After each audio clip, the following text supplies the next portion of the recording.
So when I first went to Japan, I encountered the word Gaijin.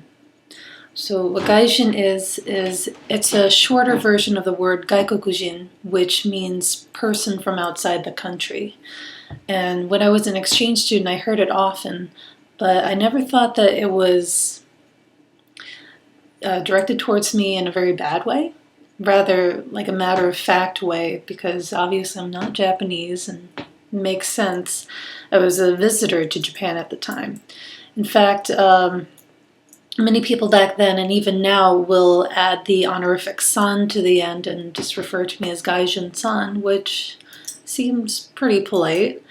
I do know that the word holds different meanings for different people, and that the context is always important. Sometimes being called a gaijin can, I don't know, bring to mind feelings of like celebrity because you're different. People are going to notice you more.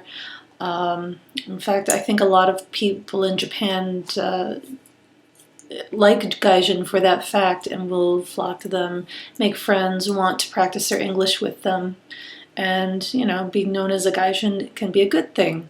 On the other hand, there are times when it can make you feel like an invader, an unwanted in the country.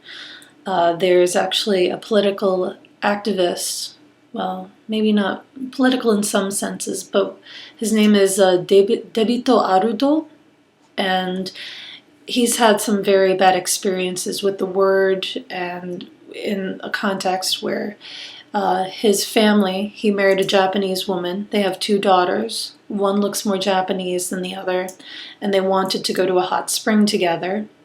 The wife and one of the daughters were admitted, and he and the other daughter were told that because they're not Japanese, they cannot enter because they would scare off potential customers. So that is a particularly negative example of being called gaijin.